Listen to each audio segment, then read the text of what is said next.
Narito po si Pastor Ed Lapid sa mensaheng pinamagatang Materialism and Family. Ang pamilya po ay isang napakabanal na unit of society, very sacred. And in the context of a family, people are to reach their fullest potential, experience the deepest love, and enjoy the greatest ties and protection. Wala na yatang maiimbento pang institusyon kung saan ang isang tao ay maaaring makatanggap ng pinakamaraming pagmamahal, ng pinakamaraming kalinga at suporta para marating niya yung pinakamalayong pwedeng marating ng isang tao na natutulungan at minamahal. Ganyang kahalaga ang pamilya.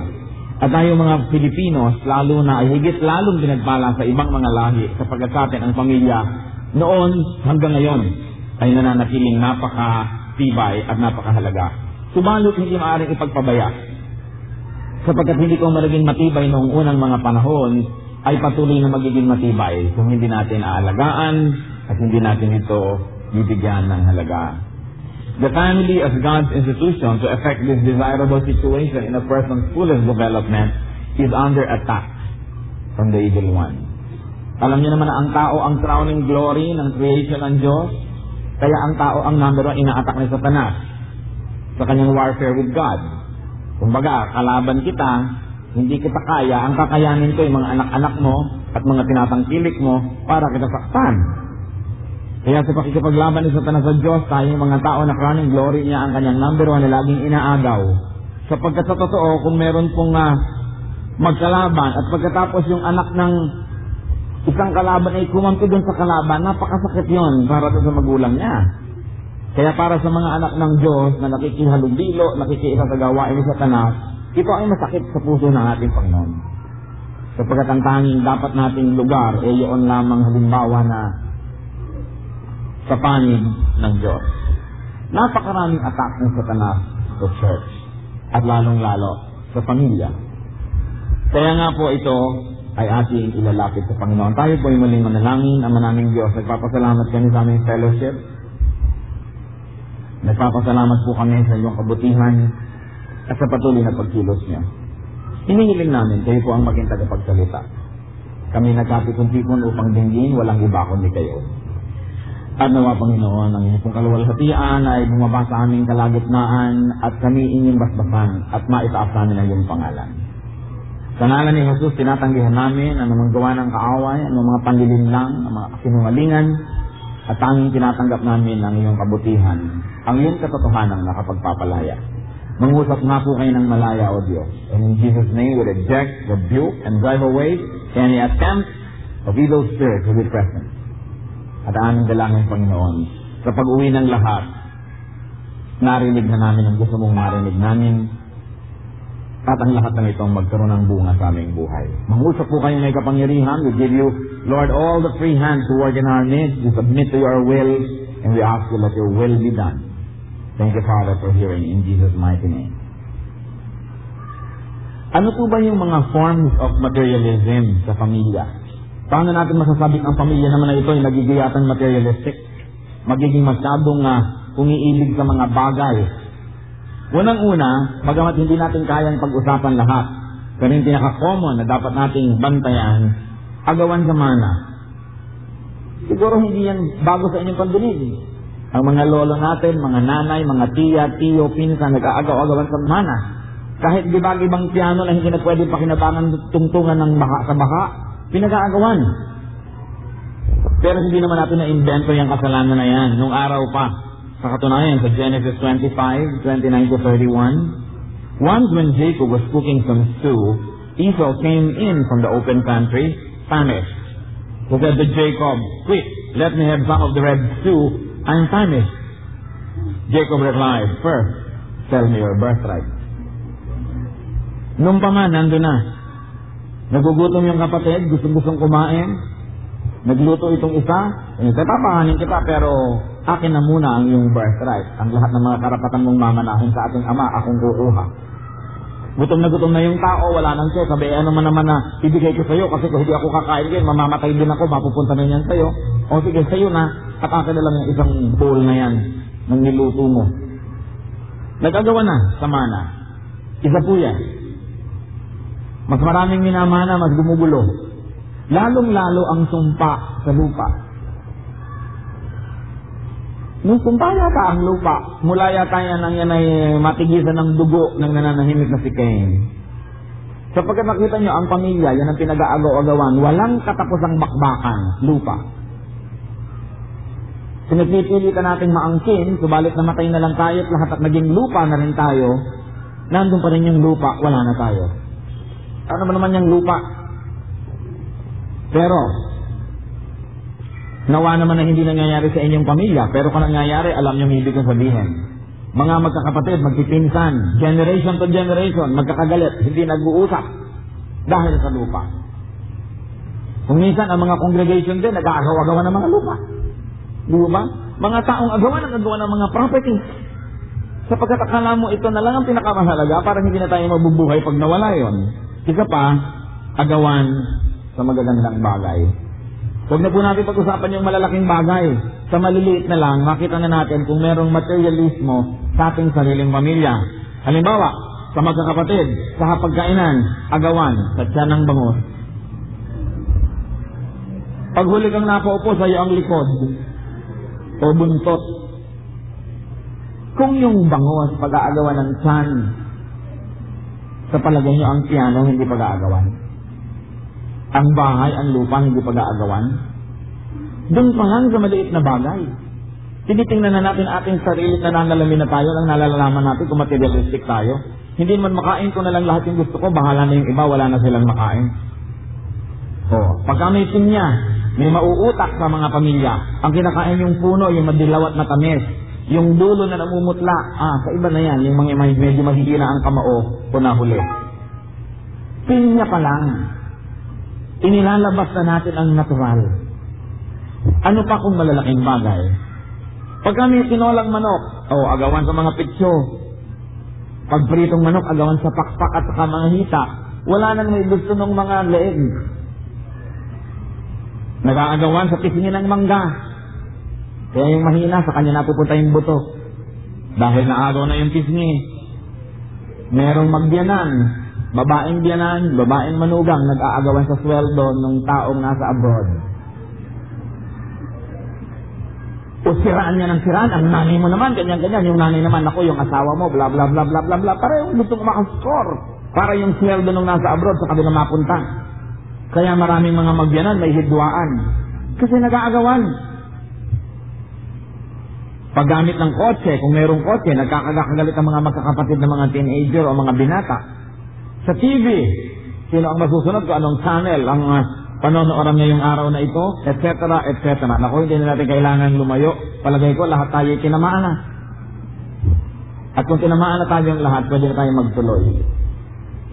Kasi kung hindi naman kayo tinatamaan, ba't kayo narito? Kailangan kasi makita natin ating sarili. That materialism is a deception of Satan that is so prevalent even in Christian families. Nadadaya. Kaya kailangan po tayong laging mag-review. Ano pa yan? Sinasabi natin po, mga forms of materialism, agawan sa mana, agawan sa magagandang bagay. At pagkatapos, yung wala ng tigil na pagkakahiwalay ng pamilya dahil sa pagkaka-employ sa ibang lugar. Tayo ang largest labor exporting country in the world. Ibig sabihin, tayo ang merong pinakamaraming pamilyang hiwa-hiwalay at watak-watak. Maski man lang sandali. Naging policy po ng gobyerno ng Presidente Marcos noon at sa Labor Secretary Ople, ang exportation of labor bilang isang immediate and emergency measure sa social unrest. Dahil hindi makapagbigay ang bayan ng opportunity ng trabaho, anong gagawin mo sa napakaraming taong walang trabaho? Baka mag-revolusyon yan, baka magkagulo. Kaya ginawang policy ng ating gobyerno, mag-export ng tao.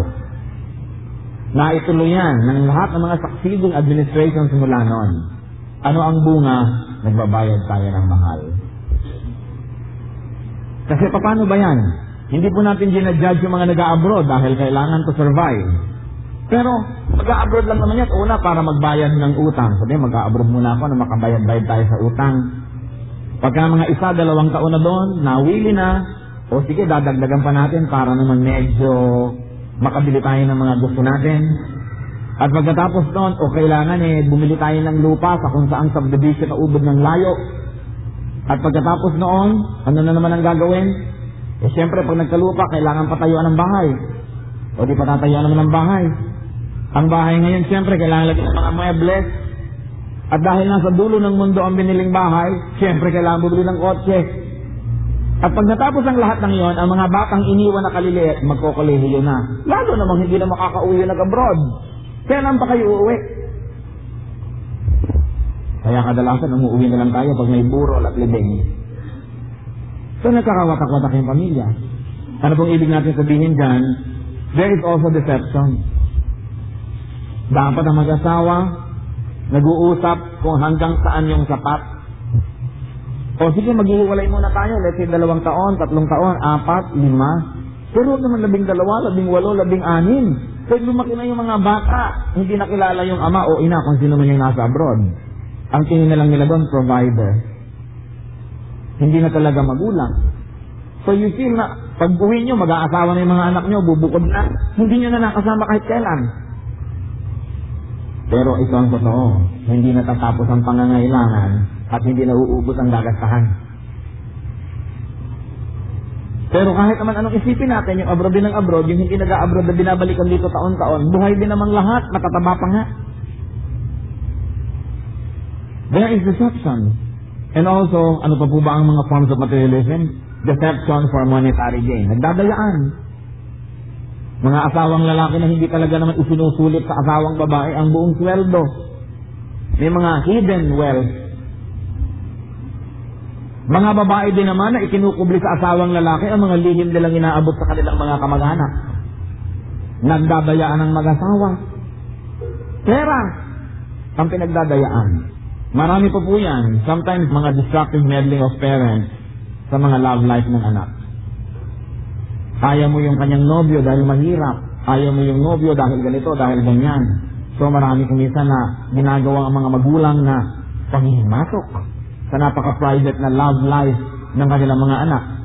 Sabagay, sinasabi ko po sa mga young people, pagka yung mga magulang nyo, may sinasabi rin ganyan, makikinig kayo dahil sa tagal na ng buhay niyan, nakita na niya yung mga rules of life.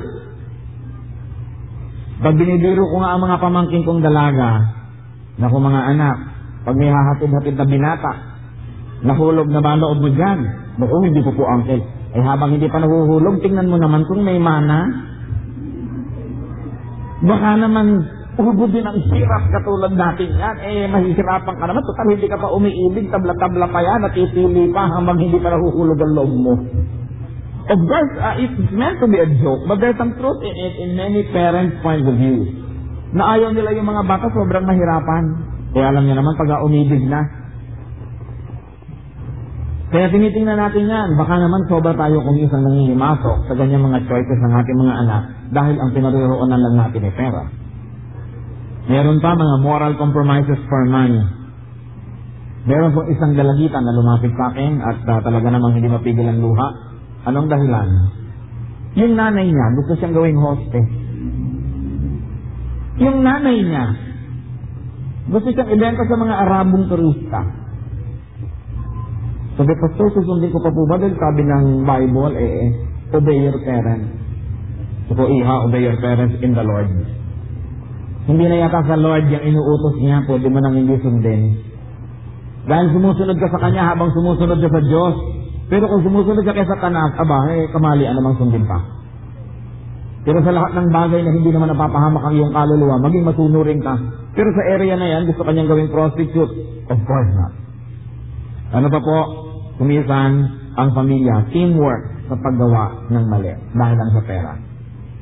Tulong-tulong sa pagdaya ng mga kontador, ng mga tubig, ng mga kuryente. Teamwork, nanay at anak. Naku, talagang ang galing ng teamwork. Pero ano ang ipinapakita niyo sa inyong anak? Kung gusto niyong makatipid sa kuryente, di huwag kayong gumamit. Magtiis kayo, magpaypay. Huwag kayong mag-electric fan. Pero gusto niyo palang gumamit, di magbayad kayo. Hindi yung gusto niyong gumamit at ayaw magbayad. Gusto ng material gain, pero ayaw magbayad. All of that. So I can go on and on and on. Napakarami pong mga halimbawa na influensya ng materialismo sa isang maganap. Ano ang mga bunga nito? Siyempre, unang-una, awayan. Quarrels and fight. Sabi sa James 4:2, you want something but don't get it. You quarrel and fight. Meron kang gusto, hindi mo makuha, so magbabangayan. Ano pa po? Malalalim na mga pagkamuhi. Pagkakagalit-galit. Karamihan may mga bata, nanay, bakit hindi tayo nagpupunta pag birthday ni ganong auntie? Kinagawan ako ng manang yan. Galit-galit tayo. So hanggang mga next generation, yung magpipinsan, magkakagalit din yun. Hanggang makadalawa, tatlong generation. So Genesis 27:49, yung ating binasa kanina, yung magkapatid na si Esau. Ano po dyan? Ang sabi sa Bible, Esau held a grudge against Jacob because of the blessing his father had given him. He said to himself, the days of mourning for my father are near. Then I will kill my brother Jacob. Hinagawan nila kasi ng mana. Magkakutsaba pa ang mag-ina. Jacob at ang kanyang nanay sa pandaraya. So anong nangyari? Itong dinaya nila yung tatay nila. So anong nangyari? Gusto siyang patayin ang sarili niyang kapatid. Ano pa po mga bunga niyan? Tulad ng napag-usapan natin kanina, separation and division. Loss of respect for each other. Paano ko naman igagalang isang member ng family ko na tahasang nagtuturo sa akin na ang mali ay pwedeng gawin basta may ganansya? Loss of love and affection and loss of bond. Loss of crucial support system. At ano pa? Loss in every way. Pag materialistic ang pamilya, ganyan ang kanyang nagiging hantungan. Ano po ang mga antidote o kaya ay mga pwede natin gawing hakbang para maiwasan at kung nandun na ay para magamot yung materialism sa pamilya? Unang-una, pagbababad sa ating mga sarili sa salita ng Diyos. From childhood to adulthood.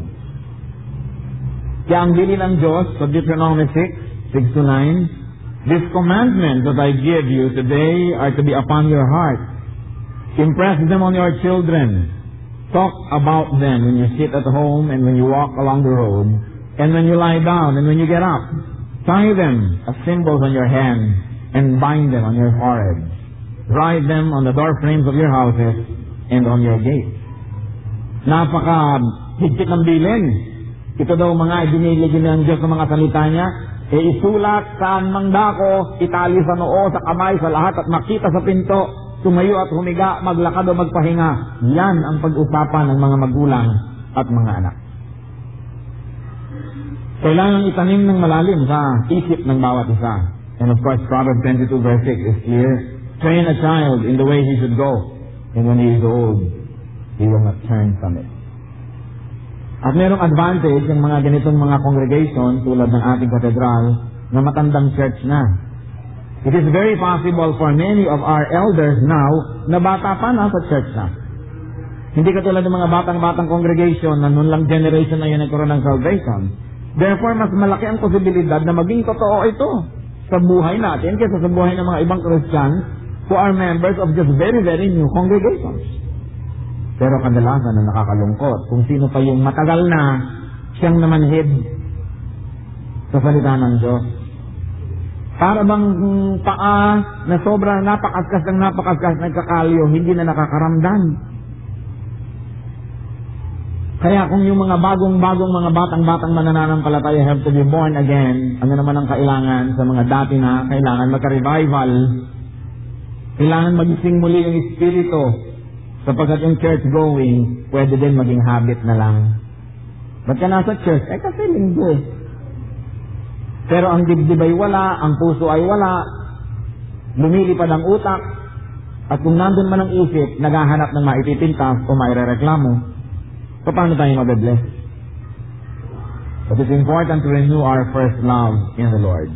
Ano pa po yung antidote and cure to materialism in the family? 1 John 2:15, do not love the world or anything in the world. If anyone loves the world, the love of the Father is not in him. In theory and in practice, there must be a healthy detachment from materialism. Huwag sobrang mahalin ang mga material na bagay, ang sanlibutan. Ang pagmamahal po, habit forming din yan. Kaya meron ako mga nabalitaan ng mga mag-asawa na ikinasal sila, hindi naman nagmamahalan dahil pre-arranged. Pero naging habit na, kasama lagi, mahal na ngayon. So, kung sino ang lagi nating putuunan ng pansin, sino ang bigyan natin ng puwang sa ating puso, yun din ay namamahal natin.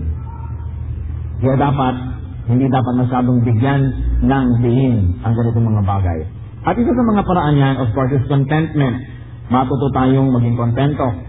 Sabi sa 1 Timothy 6:6, but godliness with contentment is great gain. Yung pagiging makadiyos sa kontento ay napakalaking kapakinabangan yan. At sabi sa 1 Timothy 6:8, but if we have food and clothing, we will be content with that. Hindi po ibig sabihin huwag na tayo magsikap na umasenso, na maging kahit isang tuka tayo. Hindi yon. This is a poetic exaggeration. Na sinasabi, kung meron tayo nito, pwede na. This is the minimum and we can get by, and we should never sacrifice our spirit, our soul, our godliness para lang lampasan yan. Pero kung magkakaroon pa tayo ng higit na hindi naman nasusugatan ng ating kaluluwa, edi mabuti, blessing. Pero if it's at the expense of our godliness, hindi na dapat. Isa po yung dapat natutunan, contentment. At isa pa, moderation. Matuto tayo na yung hindi extreme. So Proverbs 30 verse 8, give me neither poverty nor riches, but give me only my daily bread. Proverbs 16:17, better a meal of vegetables where there is love than a fattened calf with hatred. Napakaganda po ng matulain ng pagkakasabi. Mabuti pa daw na kumakain na lang ng simpleng-simple mga gulay kaysa mga lechon na meron namang awayan at bangayan. Hindi sinasabing walang kwenta yung fattened calf. Pero ang sinasabi, kung magkakaroon tayo ng fattened calf, pero ang naging side effect naman, nag-aaway-away tayo, may hidwaan tayo, wag na lang, simple na lang, mabuti pa. But double blessings come to people who have the fattened calf and a lot of love. It's still possible. Pero hindi dapat na ibinabayad yung mga nawawala yung magagandang pagtuturingan, pagsasamahan, pagmamahalan para lang magkaroon ng mga material na bagay. Ano pa po ang isang antidote kasama ng mga ito? Pagtitiis. Dapat marunong magtiis. Kasama sa buhay ang pagtitiis. At isa sa fruit of the Spirit sa Galatians 5:22-23 ay yung pagtitiis. Hindi naman pagtitiis na pwede naman huwag magtiis ay nagtitiis. Hindi po yun. Kundi makilala natin kung anong talagang dapat pagtiisan at tanggapin at pagtiisan yun. Nagbabayad tayo ng mahal pagka ang mga pamilya ay nagkakahiwa-hiwalay para lang dumami ang pera. At kung ginagawa man yun, dapat may deadline. Hindi dapat indefinite. Dahil sobrang nasisira ang pamilya. Sabi sa Mark 8:36, what good is it for a man to gain the whole world, yet forfeit his life? Anong katuturan na maging sayo ang sanglibutan tapos na wala naman ang iyong buhay, o ang iyong spiritual na buhay, o ang buhay na walang hanggan? So the first antidote is detachment from material things. Na nandyan, kung wala, pwede rin. Dapat ganun. And then another is attachment to spiritual things. Colossians 3:1, since then you have been raised with Christ, set your hearts on things above, where Christ is seated at the right hand of God. Ang ating pagtuunan ng pansin yung nandun sa kalangitan, yung darating pa. Hindi naman ibig sabihin huwag na tayong mabuhay ngayon, huwag tayong magluto, huwag tayong maghanap buhay. No. Ginagawa natin ang lahat. Pero ang hanap buhay, napakaganda nga po sa salitang Tagalog, ang hanap buhay lang siya. Ginagawa mo lang siya kapag hanap mo na ikakabuhay. Naghahanap buhay tayo para mabuhay. At pag buhay ka, marami kang ginagawa. Naglilingkod ka sa Diyos, naglilingkod ka sa kapwa, nagmamahal ka, kasi buhay ka eh. Pero naghahanap buhay ka para mabuhay, para magawa ang lahat ng yun. Pero hindi tayo nabubuhay para maghanap buhay. We live to work. That's wrong. But we work to live. That's right. Yung iba, relihiyon na nila ang trabaho. Hindi mo na makita sa church hanggang linggo may mga overtime. Siguro naman kung mga 2 o 3 beses isang taon at kailangan ng kumpanya, di sige, pagbigyan dahil kailangan. Pero yung ang dalas mong absent dahil nag-overtime, tama na, makontento ka na sa kita mo dahil nalulugi ka na sa espiritu sa kinikita mo. Meron mga tao hindi makapagsara-sara ng tindahan pag may worship. Hindi mabigyan ng panahon yung mga gawain ng Diyos. Kahit naman anong pagpupunyag, hindi pa rin guminhawa. Sasabihin, ano ba yan? Hindi na nga kami makaahon-ahon sa hirap, bibigyan mo pa kami ng gawain sa church. Kaya nga siguro kayo hindi makaahon sa hirap kasi wala kayong gawain sa church. Dahil imposible pa sa Diyos sa pagpalain yung gusto niyang pagpalain, meron ba siyang hindi kaya? Kaya niya. Kanina lang may idinedicate kami bata sa Dream House, Diners Dream House, sa Top Avenue, malapit sa PWU. Kristiyano po mga may-ari niyan Alam niyo ba nung sila ay mga bagong-bagong mga Kristiyano, itong kanilang restaurant na ito, napakalakas, pero ang number 1 nilang produkto, mga alak, mga serbesa, sigarilyo at pulutan. Siguro 85% ng income nila galing sa alak, sigarilyo, pulutan. Nung bagong-bagong Christian, akala nila yata pwede silang mamuhay ng sisimba-simba, pag-linggo, Christian, pero tuloy ang negosyo nila na ganito. Dahil pinagkakakitaan Pero dumating yung time ng conviction. And of course, it was very difficult for them. Dahil hindi naman simple na magpalit ka bigla ng produkto. Pero alam niyo po, ito mga kapatid natin na to, they took the step of faith. Iniban nila bigla. Inalis ang sigarilyo, inalis ang alak, di siyempre nawala rin yung pulutan. Pero alam niyo, ang itinalis sa kanila ni Lord, hindi matapos-tapos, hindi mapatid-patid na catering. At ngayon sila na ang tumapanggi sa mga gusto magpakasal doon sa lugar na yon, maghandaan, hindi sila tumitigil. Sa dami rin ng mga naging negosyo, wholesome pa. Pero hindi po lahat ng kwento ganon.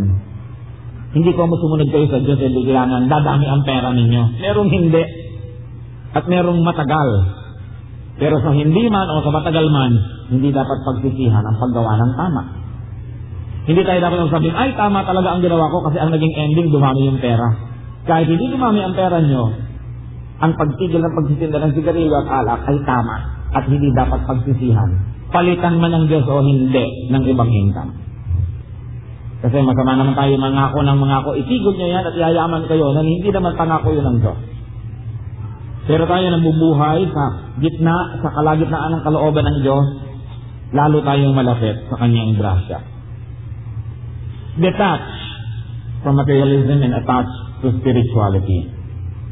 Meron tayo dapat eternity mindset. Na hindi naman ako mabubuhay lagi dito.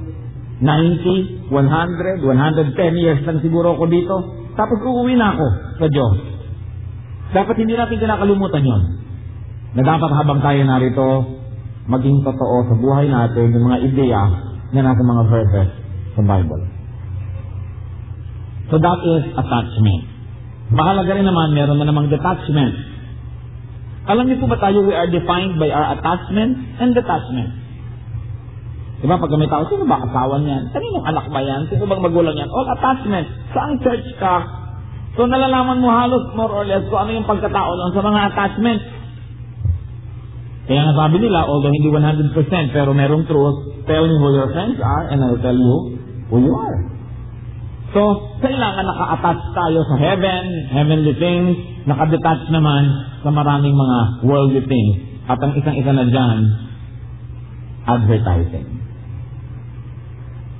99% ng advertising hindi dapat pakinggan. Kasi pag pinakinggan nyo, malululong tayo sa materialism. Mali pa ang sabon mo, dapat ito pa. Mali pa yung ginagamit mo, ito pa dapat. Hindi ka dapat ganyan lang, ganito ka dapat. Hindi na tayo titigil ng titigil. Sabi sa 2 Corinthians 6:17, therefore come out from them and be separate, says the Lord. Touch no unclean thing, and I will welcome you. Siyempre, yung context naman ito, hindi eksakto may kinalaman sa pinag-uusapan. Pero ganun pa rin yun. Be separate from worldly things. Yung advertising na yan ang sobrang magturo sa atin ng consumerism. Kung ba't nananahimik ka, naghapunan ka na, nanonood ka ng TV, lalabas itong mga commercial ng tukot ng mga hotdog at kung ano-ano, biglang May hotdog ba tayo? Diyan, iprito nga. Kakain na lang, magdadagdag pa ng calorie sa katawan at pahihirapan pa ang pantunaw. Dahil sabi ng TV, ang mga bata ngayon hindi nasasaya kung hindi nagba-birthday sa McDonald's o sa Jollibee. At nakikita niyo yung bata na nakikita niyo yung logo ng McDonald's at siya natutuwa. At pag napapalayo siya, siya nalulungkot, siya natutuwa. Mabuti pa sana kung Biblia yung pinapakita nila, natutuwa yung bata. Pero McDonald's! So ang niliit pang bata, ipinapakita mo ang tunay na kaligayahan ay McDonald's. Pag walang McDonald's, hindi ka masaya. 15 years ago or 10 years ago, merong mga campaign ng Magnolia Ice Cream. Ang lungkot-lungkot ng bata, birthday niya. Ba't ang lungkot mo? Kasi wala Magnolia.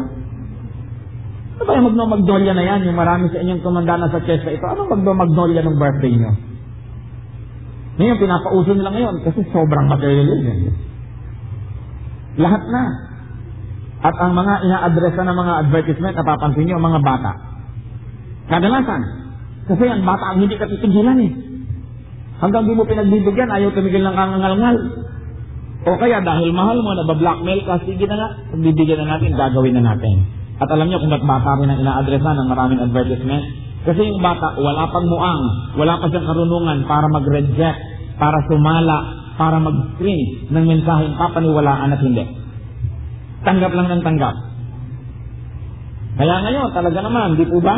Mas marami pang pera ng mga pamilya ang napupunta sa Jollibee kaysa sa katedral. Mas madalas pa nga magpunta ron eh. Napaka-raming pandaraya ang advertising. At ang mga babae, mga kababaihan, mga kapatid, mga ate, mga manang, huwag kayong maniwala sa nakikita niyo sa TV. May gaganda. Lighting lang yan. Make-up lang yan. Pag binili nyo ng binili yung produktong ini-endorse nila, kahit na isang gram nun ang ilagay nyo sa mukha nyo, hindi kayo magiging kamukha ng model na yon. Huwag kayong mag-ilusyon. Dahil siyempre, transparent. Gusto mo maging kamukha niya, magpapalit kayo ng bone structure, magpapalit kayo ng lahat-lahat para kayo maging kamukha. Huwag kayong maniwala na yung produktong yun ang nagpaganon sa kanya. Kaya nga siya nakuhang modelo ng produktong yun dahil maganda na siya. So hindi pa rin nila nagpaganda sa kanya. Naniniwala kayo na ang nagpatangkad kay Aurora Tiguan is Star Margarine? Naniniwala kayo na ginagamit ni Gloria Diaz ang lax? Deception. So this is very dangerous. Ang isa pa pong dapat nating iwasan na makihalo, yung uso. Dapat ang umuso, talino. Hindi yung uso. Kung minsan hindi ko malaman ng maraming kabataan ngayon kung paano pa naglalakad ang mga pundilya nasa tuhod. Paano kaya naglalakad ng mga batang ito? At nung araw ikinukublima yung kartonsilyo, ngayon talagang ipinapakita mo? Bakit may ilalabas ang brief mo anak? Uso. Aba ano kaya ang susunod yung ilalabas? Ano ang susunod na uso? Dapat nag-iisip ka, ba't ko pa itong ginagawa? Ginagawa ko dahil maganda, dahil bagay sa akin, dahil kalugod-lugod sa Diyos, katanggap-tanggap sa lipunan. Hindi dahil uso. Yung pakikiuso, napakaraming napahamak dyan. Siyempre, ang fashion naman, inuuto ang mga tao. Sasabihin sa fashion designer, ano po ba ang usong damit ngayon? Mahaba naman. Next season, maiksi naman. Sino sila para sabihin kung ano ang uso? Nagiging uso lang yan dahil sinusunod ng mga tao. Huwag yung sundin, hindi uso. Kaya nagiging magastos ang buhay. Sa Ephesians 2:2 nga dinidescribe yung former life, sabi, in which you used to live when you followed the ways of this world. Dapat sinusunod natin the ways of God. Bakit may church? Naitanong niyo na po ba sa sarili niyo, bakit may church? Bakit si Lord nagtayo ng church? At sinabi niya, yan ang body ko, ako ang ulo niyan, yan ako. Ang church, embassy of heaven, because Christians are ambassadors of God. Bakit may church? May church sa sanlibutan para mag-set ng trend. Ang church ang dapat nagpapauso. At anong papausuhin dapat ng church? Ang Diyos. Dapat pinapauso ng church ang Diyos, pinapauso niya ang godliness. Pero nakakalungkot, maraming mga churches, hindi sila ang nag-i-influence sa paligid. Sila ang sumusunod sa uso ng sanlibutan. Ngayon, hindi ko naman po sinasabi masyado yung let's say fashion o ano ba namang makiuso ka dyan kung hindi ka naman nagiging katawa-tawa o hindi ka nagiging malaswa. Ang sinasabi natin, mas malalim na uso, yung uso ng pag-iisip. Yung uso ng mga ideya. Ano bang gagawin ko sa buhay ko? Bakit ako nabubuhay? Dapat tayo nagpapauso niyan na nabubuhay tayo for God's glory. Baka noon mamaya dumating kayo sa susunod na linggo na kung ano-ano isinuot nyo dahil ayaw nyo ng sundin ang uso ng sanlibutan. Hindi naman masama na sumunod basta't hindi tayo napapahamak, hindi tayo sumisira ng salita ng Diyos, at hindi natin nagiging Diyos-Diyosan yung uso na yan. Pero mayroong mga tao talaga, Sabado, nagpakulay ng buhok, mali-mali ang kulay, hindi tuloy magsisimba sa linggo. O edi alipin na ng uso. Bakit kayo nagtatawanan? Siguro may alam kayong hindi ko alam. Paalam naman, kayo na lang tuloy ang lumiligaya. So, pinipili natin kung paano makikiuso. Lalo sa mga kabataan, tinuturoan natin dapat. Kasi tayong mga Pilipino, kilala sa pakikisama. Pero meron pa tayong isang maganda katangian na dapat lalong makilala ng mga kabataan. Paninindigan. Kahit nag-iisa ka, naninindigan ka sa tama. Nakita nyo ang Katipunan, nanindigan laban sa isang empire, the Spanish Empire. And the Katipunan was able to set up the first democratic republic in all of Asia. Ang Yemelit, nanindigan sa kanyang makabayan na adhikain. Kaya nagkaroon ng pagsasarili mula sa Amerikanong mga Metodista. Kaya naging Iglesia Evangelista Metodista en las Islas Filipinas. It was a reaction to the American language at that time. At ginamit Spanish, dahil Spanish, alongside with Tagalog, is also one of the languages of the Revolution. Ang ating mga konstitusyon nasa Espanyol. Sapagkat naging uso noong mga 1908, 1907 sa mga makabayan na gumamit either ng Tagalog o Spanish as a reaction to the oncoming language which was English. Kaya ganyan-ganyan kahabayan nung araw. Saan ka nag-church? Ako sa Igos, sa Evangelista Metodista en las Islas Filipinas. Sabi ba, ang baduy naman ang pangalan ng church nyo? Sabi ng mga kaibigan ko, siguro anong baduy? Alam mo ba ibig sabihin nun? That the founding fathers of this church separated from the Americans. Gusto nilang lumikha ng isang makabayang Metodismo. At isa yan sa mga pangunahin na adhika ng church na ito. At kung hindi natin na itutuloy na mabuti, pwedeng balikan. Nationalist sentiment. Pag-ibig sa bayan. Panindigan yun? Noong mga 1908, 1909, dumadating ang hindi mo maiwasang kapangyarihan ng mga Amerikano, ang mga founders ng Yemelit ay nanindigan at nagtayo ng lokal na iglesia na pinamumunuan ng mga Pilipinas. Kapag ayaw nilang pasakop doon sa mga among many reasons, of course. So yun ay paninindigan. Kailangan meron tayong paninindigan. Pag hindi tayo nanindigan, we fall for everything and stand for nothing. Therefore, we are nobody. Make sure that the things you are living for are worth dying for. Because if they are not worth dying for, they are not worth living for. Napakahalaga po na itong mga balikan. So enjoy your life in the family. Sabi po ni Solomon, napakarunong na tao, binigyan ng Diyos ng napakalaking karunungan. Sabi niya, sa dinami-rami na nang nagawa ko sa buhay, ako na pinakamarunong sa lahat, nag-research at nag-aral, pero walang katuturan, meaningless. Sabi niya. At nagawa ko na rin ang lahat ng mga building, ng mga orchards, mga vineyards, mga plantation, mga green revolution. Ginawa ko na lahat yan. And alam nyo, in the end, I also find it meaningless. Yumaman ako ng yumaman at ako na naging pinakamayaman na haring umupo sa tronong ito. Pero I tell you, wealth is meaningless. Di po ba? Halos lahat meaningless. Lahat ng hiningithi natin, inaadhika natin, sabi niya, walang katuturan. Pero I tell you, may mga konting bagay akong nakita sa mundo na may katuturan. Sabi niya, siguro interesado kayong balikan, ano yung sabi ni Solomon, na ilan sa mga napaka-konting bagay na may katuturan. Sabi niya, eto, to enjoy your life with your wife. And of course, it follows, to enjoy your life with your family. Isa yan sa mga bagay na mahalaga sa buhay. To enjoy your food when you eat. Simple things. Affordable things. Siyempre sabi sa Bible, sabi, love the wife of your youth. Isa yun. Pero kung may hidwaan, may mga gulo, paano? Maraming problema sa pamilya ngayon kasi ang mga husband, they don't love the wife of their youth, but they love the youth of their wife. So pag nagkaedad na yung wife, ayaw na, humahalat na ng ibang youth. Ang sabi sa Bible, enjoy the wife of your youth. Yung kasama mo nung bata ka pa. Napakasama mo nung bata ka pa, the wife of your youth, yun. Hindi only the youth of your wife. Sobrang nagiging materialistic. Pati ang pagtingin natin sa kagandahan, materialistic. Yung mga husband, sabihin, hindi na ako nagagandahan sa asawa ko. Bakit? Kasi marami ng mga pile-pilege sa mukha. Ganito, ganyan-ganyan. Bakit? Ikaw ba marami pang buhok? Bakit yung pagtanda lamang noong babae ang nakikita?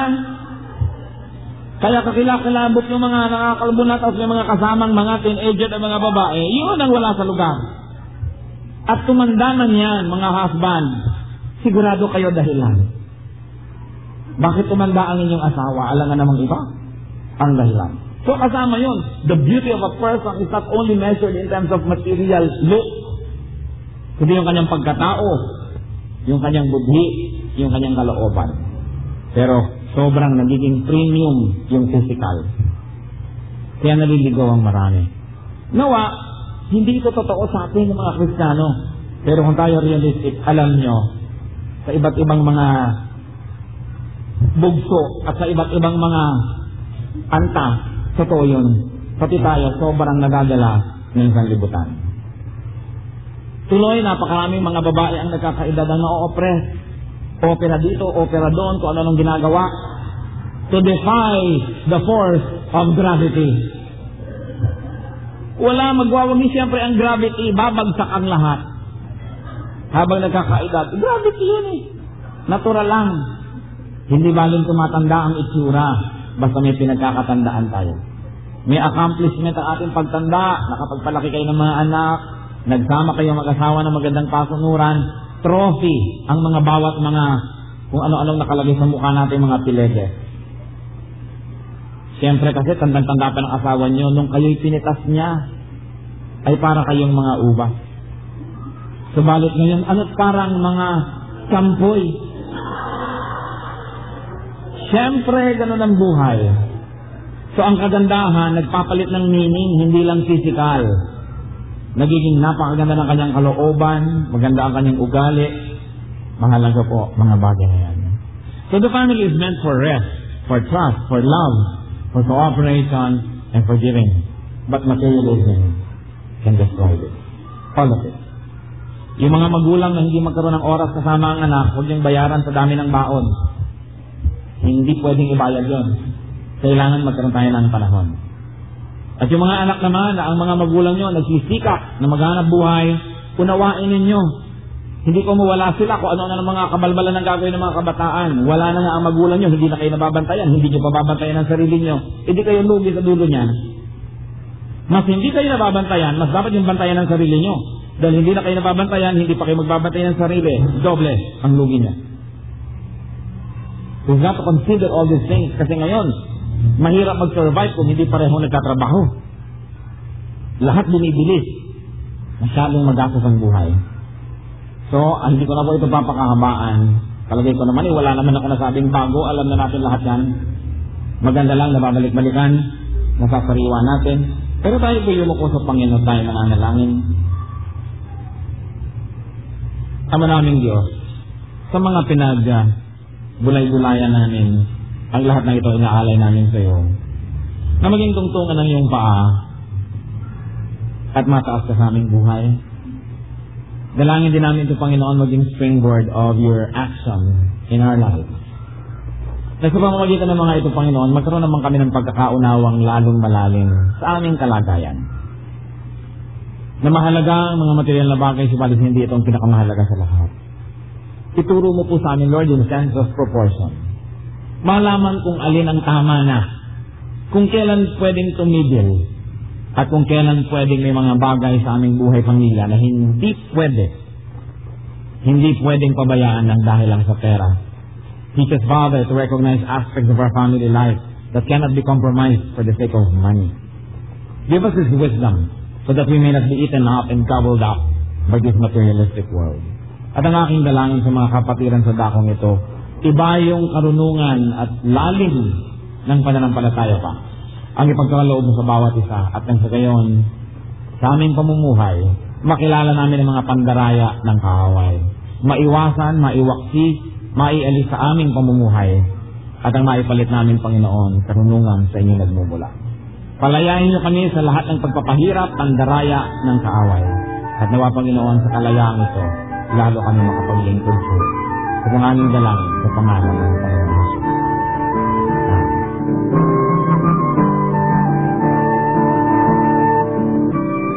Ang katatapos pong mensahe ni Pastor Ed Lapiz ay pinamagatang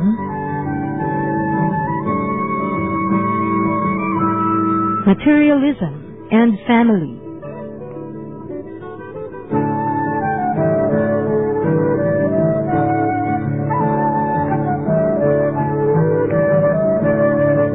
Kung kayo po ay na-bless ng programang ito o may comments o suggestions, mag-text sa Radio Listener Text Liwanag. Type RL space name space address space ang inyong mensahe at ipadala sa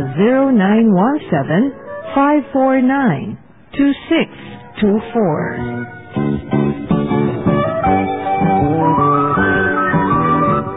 Oras na po para pansamantalang magpaalam ang programang Day by Day. Tayo po'y magsama-sama mula alas 6 hanggang alas 7 ng gabi, Lunes hanggang Biyernes. Magandang gabi po at mabuhay ang Panginoong Hesus.